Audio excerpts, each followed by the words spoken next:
The name of the chapter is Trade to Territory, that is, the company establishes power. In this video, we are going to understand this chapter in 4 phases. Phase 1 is India in 18th century. Phase 2 is establishment of the East India Company. Phase 3 is expansion of the East India Company in India. And Phase 4 is gains and reforms made by the East India Company in India. Now let's start with Phase 1, that is India in 18th century. Aurangzeb was the last of the powerful Mughal rulers. That is, after Aurangzeb, there was no powerful Mughal ruler. But Mughal emperors continued to be symbolically important. He established control over a very large part of the territory that is now known as India.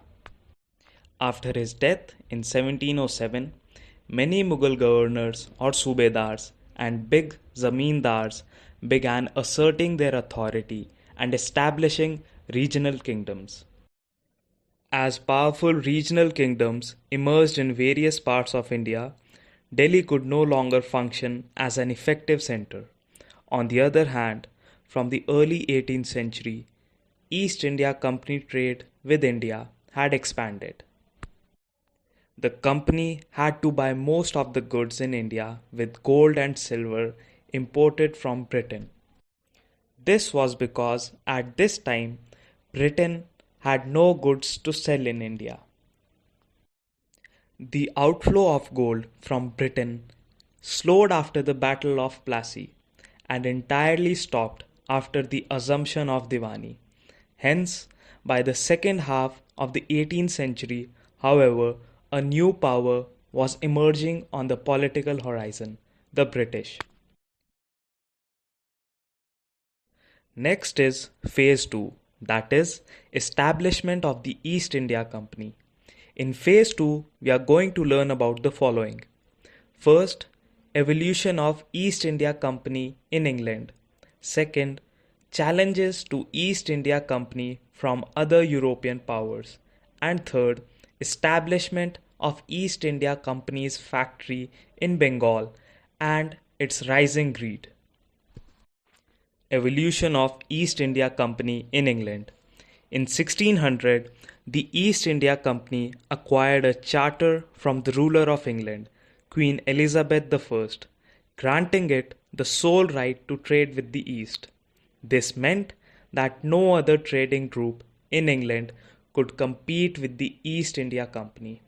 With this charter, the company could venture across the oceans looking for new lands from which it could buy goods at a cheap price and carry them back to Europe to sell at higher prices. The company did not have to fear competition from other English trading companies. Hence, mercantile trading companies in those days made profit primarily by excluding competition, so that they could buy cheap and sell dear.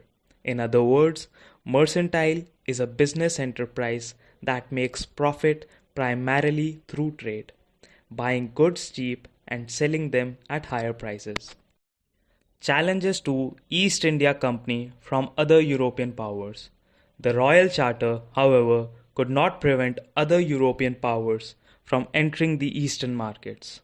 By the time the first English ships sailed down the west coast of Africa, round the Cape of Good Hope, and crossed the Indian Ocean, the Portuguese had already established their presence in the western coast of India and had their base in Goa. In fact, it was Vasco da Gama, a Portuguese explorer, who had discovered this sea route to India in 1498. By the early 17th century, the Dutch too were exploring the possibilities of trade in the Indian Ocean. Soon, the French traders arrived on the scene. The problem was that all the companies were interested in buying the same things, the fine qualities of cotton and silk produced in India had a big market in Europe. Pepper, cloves, cardamom, and cinnamon too were in great demand. Competition amongst the European companies inevitably pushed up the prices at which these goods could be purchased. and this reduced the profits that could be earned. The only way the trading companies could flourish was by eliminating rival competitors. The urge to secure markets, therefore, led to fierce battles between the trading companies.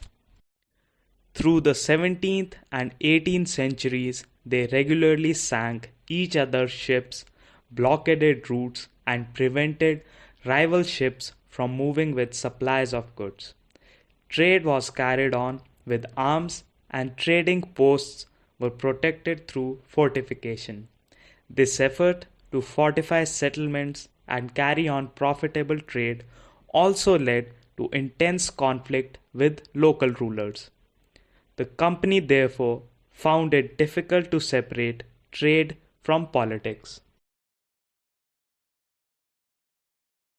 Establishment of East India Company's factory in Bengal and its rising greed. The first English factory was set up on the banks of the river Hooghly in 1651.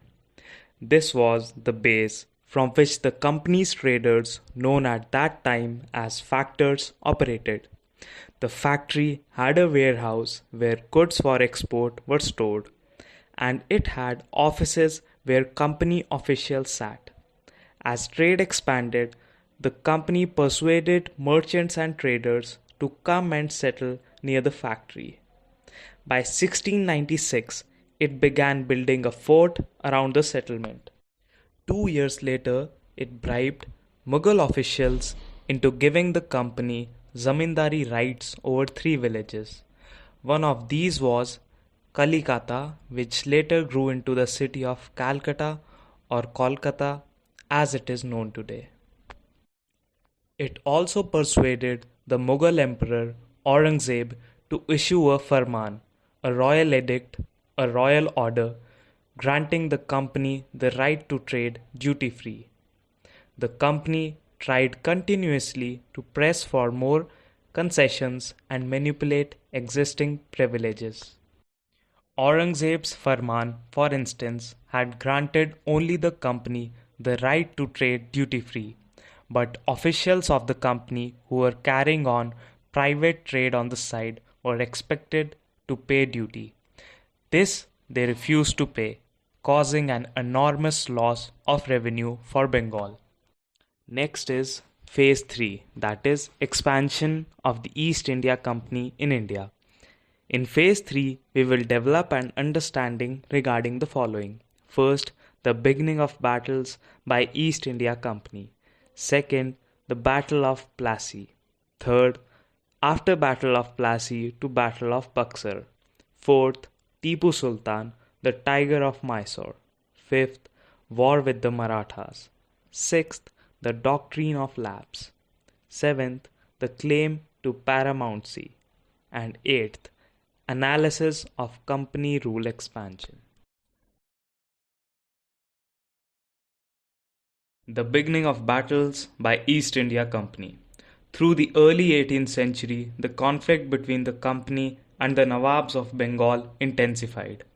After the death of Aurangzeb, the Bengal Nawabs asserted their power and autonomy, as other regional powers were doing at that time. Murshid Quli Khan was followed by Ali Vardi Khan and then Siraj-ud-Dawla as the Nawab of Bengal. Each one of them was a strong ruler.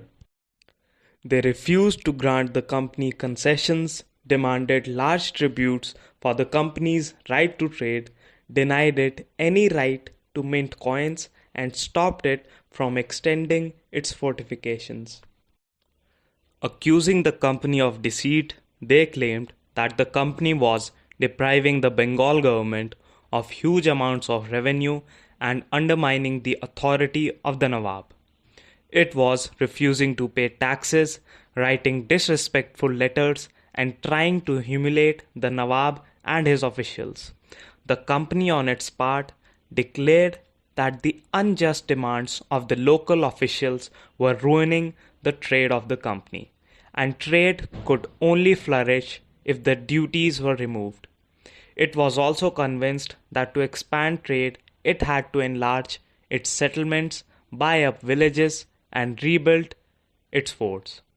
The conflicts led to confrontations and finally culminated in the famous Battle of Plassey. The Battle of Plassey.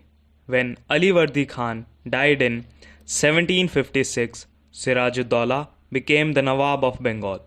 The company was worried about his power and keen on a puppet ruler who would willingly give trade concessions and other privileges. So it tried, though without success, to help one of Siraj-ud-Daulah's rivals become the Nawab. An infuriated Siraj-ud-Daulah asked the company to stop meddling in the political affairs of his dominion, stop fortification, and pay the revenues.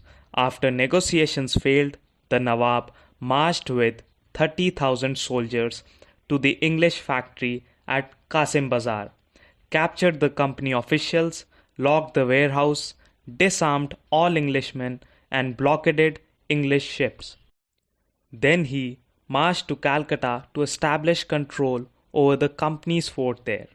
On hearing the news of the fall of Calcutta, company officials in Madras sent forces under the command of Robert Clive, reinforced by naval fleets. Prolonged negotiations with the Nawab followed. Finally, in 1757, Robert Clive led the company's army against Siraj-ud-Daulah at Plassey. One of the main reasons for the defeat of the Nawab was that the forces led by Mir Jafar, one of Siraj-ud-Daulah's commanders, never fought the battle. Clive had managed to secure his support by promising to make him Nawab after crushing Siraj-ud-Daulah. The Battle of Plassey became famous because it was the first major victory the company won in India. After the defeat at Plassey, Siraj-ud-Daulah was assassinated and Mir Jafar made the Nawab. Plassey is an anglicized pronunciation of Palashi, and the place derived its name from the palash tree known for its beautiful red flowers that yield gulal, the powder used in the festival of Holi. After Battle of Plassey to Battle of Buxar, the company was still unwilling to take over the responsibility of administration. Its prime objective was the expansion of trade. If this could be done without conquest through the help of local rulers who were willing to grant privileges, then territories need not be taken over directly. Soon, the company discovered that this was rather difficult, for even the puppet Nawabs were not always as helpful as the company wanted them to be. After all, they had to maintain a basic appearance of dignity and sovereignty if they wanted respect from their subjects. When Mir Jafar protested, the company deposed him and installed Mir Qasim in his place. When Mir Qasim complained, he in turn was defeated in a battle fought at Buxar 1764, driven out of Bengal, and Mir Jafar was reinstalled. The Nawab had to pay rupees 5 lakhs every month, but the company wanted more money to finance its wars and meet the demands of trade and its other expenses. It wanted more territories and more revenue. By the time Mir Jafar died in 1765, the mood of the company had changed. Finally, in 1765, the Mughal emperor appointed the company as the Diwan of the provinces of Bengal. Tipu Sultan, the Tiger of Mysore. The company resorted to direct military confrontation when it saw a threat to its political or economic interests. This can be illustrated with the case of the southern Indian state of Mysore. Mysore had grown in strength under the leadership of powerful rulers like Hyder Ali, who ruled from 1761 to 1782, and his famous son Tipu Sultan, who ruled from 1782 to 1799. Mysore controlled the profitable trade of the Malabar coast, where the company purchased pepper and cardamom. In 1785, Tipu Sultan stopped the export of sandalwood, pepper, and cardamom through the ports of his kingdom and disallowed local merchants from trading with the company. He also established a close relationship with the French in India and modernized his army with their help. The British were furious. They saw Hyder and Tipu as ambitious, arrogant, and dangerous rulers who had to be controlled and crushed. 4 wars were fought with Mysore. Starting from 1767 to 1769, 1780 to 1784, 1790 to 1792, and 1799 respectively. Only in the last, the Battle of Seringaptam, did the company ultimately win a victory. Tipu Sultan was killed defending his capital Seringaptam. Mysore was placed under the former ruling dynasty of the Vodayars, and a subsidiary alliance was imposed on the state. War with the Marathas. From the late 18th century, the company also sought to curb and eventually destroy Maratha power. With their defeat in the Third Battle of Panipat in 1761, the Marathas' dream of ruling from Delhi was shattered. They were divided into many states under different chiefs or sardars belonging to dynasties such as Sindhia, Holkar, Gaikwad, and Bhonsle.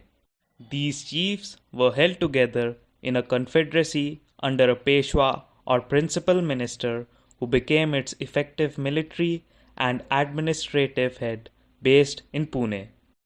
Maharji Sindhia and Nana Fadnis were two famous Maratha soldiers and statesmen of the late 18th century. The Marathas were subdued in a series of wars. In the first war that ended in 1782 with the Treaty of Salbai, there was no clear victor. The Second Anglo-Maratha War from 1803 to 1805 was fought on different fronts, resulting in the British gaining Odisha and the territories north of the Yamuna River, including Agra and Delhi. Finally, the Third Anglo-Maratha War of 1817 to 1819 crushed Maratha power. The Peshwa was removed and sent away to Bithur near Kanpur with a pension. The company now had complete control over the territories south of the Vindhyas. The Doctrine of Lapse, the final wave of annexations, occurred during Lord Dalhousie, who was the Governor-General from 1848 to 1856. He devised a policy that came to be known as the Doctrine of Lapse. The doctrine declared that if an Indian ruler died without a male heir, his kingdom would lapse, that is, become part of company territory. One kingdom after another was annexed simply by applying this doctrine. Satara in 1848, Sambalpur in 1850, Udaipur in 1852, Nagpur in 1853, and Jhansi in 1854. Finally, in 1856, the company also took over Awadh. This time, the British had an added argument. They said they were obliged by duty to take over Awadh in order to free the people from the misgovernment of the Nawab. Enraged by the humiliating way in which the Nawab was deposed, the people of Awadh joined the Great Revolt that broke out in 1857. The claim to paramountcy. It is clear from the above that from the early 19th century, the company pursued an aggressive policy of territorial expansion. Under Lord Hastings, Governor-General from 1813 to 1823, a new policy of paramountcy was initiated. Now the company claimed that its authority was paramount or supreme. Hence, its power was greater than that of Indian states. In order to protect its interests, it was justified in annexing or threatening to annex any Indian kingdom. This view continued to guide later British policies as well. This process, however, did not go unchallenged.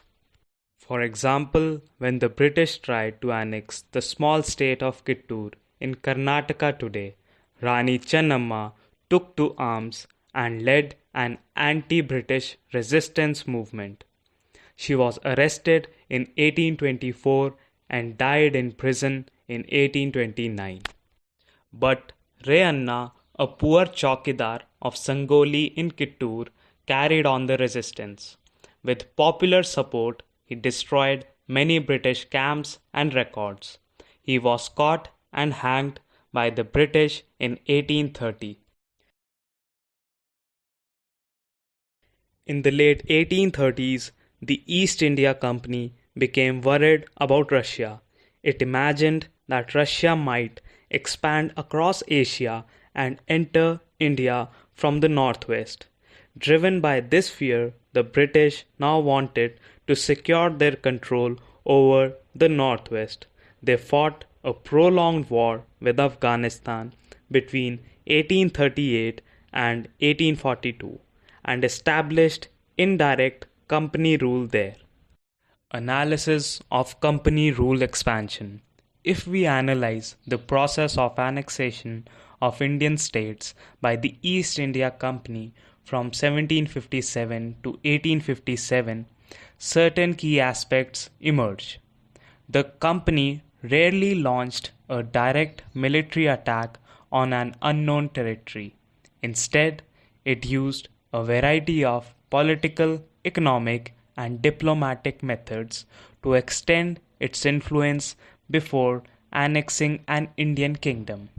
After the Battle of Buxar, 1764, the company appointed residents in Indian states.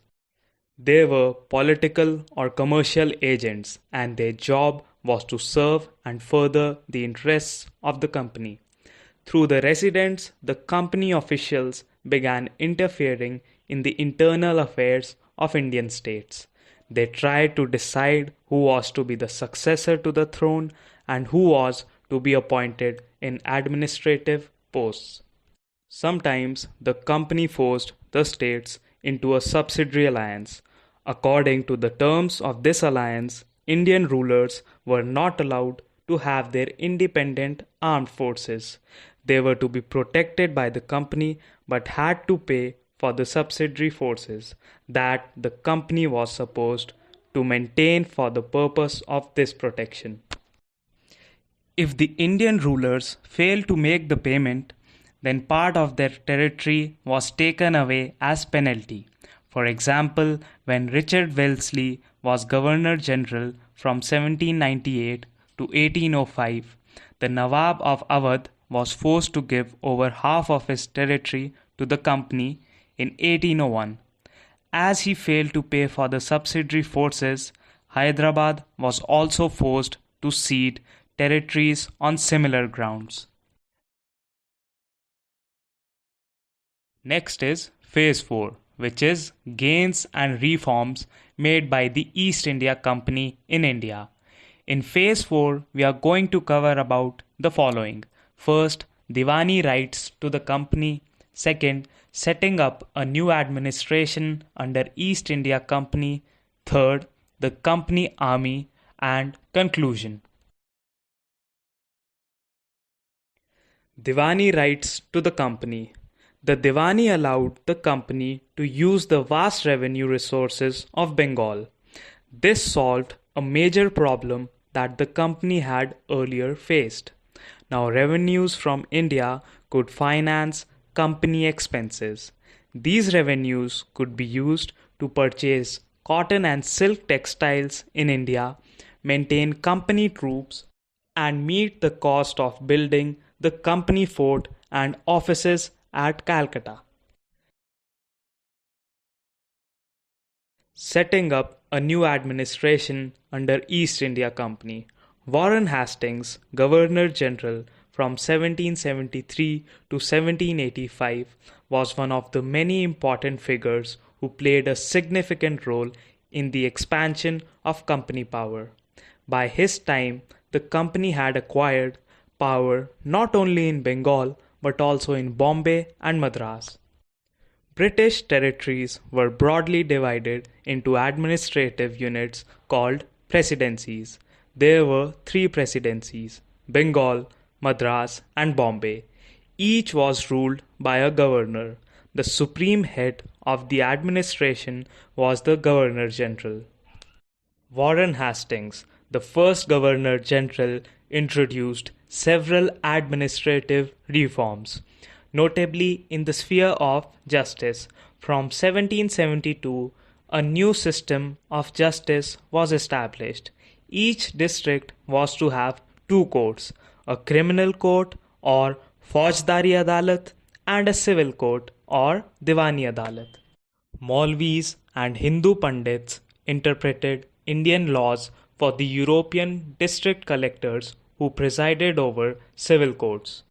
The criminal courts were still under a Qazi and a Mufti, but under the supervision of the collectors. A major problem was that the Brahman Pandits gave different interpretations of local laws based on different schools of the Dharmashastra.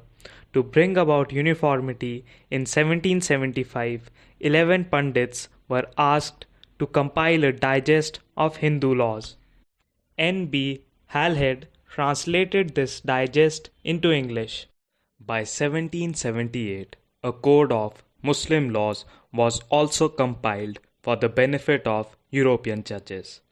Under the Regulating Act of 1773, a Supreme Court was established, while a Court of Appeal, the Sadar Nizamat Adalat, was also set up at Calcutta.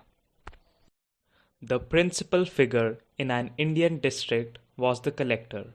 As the title suggests, his main job was to collect revenue and taxes and maintain law and order in his district with the help of judges, police officers, and darogas.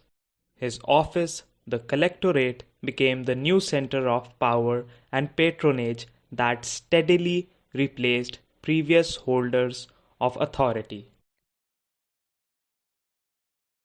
The Company Army, colonial rule in India, brought in some new ideas of administration and reform, but its power rested on its military strength. Before we study about Company's army, it is important to understand the Mughal army. The Mughal army was mainly composed of cavalry, that is, sawars, trained soldiers on horseback, and infantry, that is, paddle or foot soldiers. The Mughal army was given training in archery or tirandazi and the use of the sword. The rural areas had a large number of armed peasants, and the local zamindars often supplied the Mughals with paddle soldiers. But the cavalry dominated the army, and the Mughal state did not feel the need to have a large professionally trained infantry. A change occurred in the 18th century when Mughal successor states like Awadh and Banaras started recruiting peasants into their armies and training them as professional soldiers. The East India Company adopted the same method when it began recruitment for its own army, which came to be known as the Sepoy army, from the Indian word sipahi, meaning soldier. As warfare technology changed from the 1820s, the cavalry requirements of the company's army declined. This is because the British Empire was fighting in Burma, Afghanistan, and Egypt, where soldiers were armed with muskets and matchlocks. The soldiers of the company's army had to keep pace with the changing military requirements, and its infantry regiments now became more important. In the early 19th century, the British began to develop a uniform military culture. Soldiers were increasingly subjected to European-style training, drill, and discipline that regulated their life far more than before. Often, this created problems since caste and community feelings were ignored in building a force of professional soldiers. Coming to the conclusion, thus, the East India Company was transformed from a trading company to a territorial colonial power. The arrival of new steam technology in the early 19th century also aided this process. Till then, it would take anywhere between 6 and 8 months to travel to India by sea. Steamships reduced the journey time to 3 weeks, enabling more Britishers and their families to come to a far-off country like India. By 1857, the company came to exercise direct rule over about 63% of the territory and 78% of the population of the Indian subcontinent. Combined with its indirect influence on the remaining territory and population of the country, the East India Company had virtually the whole of India under its control.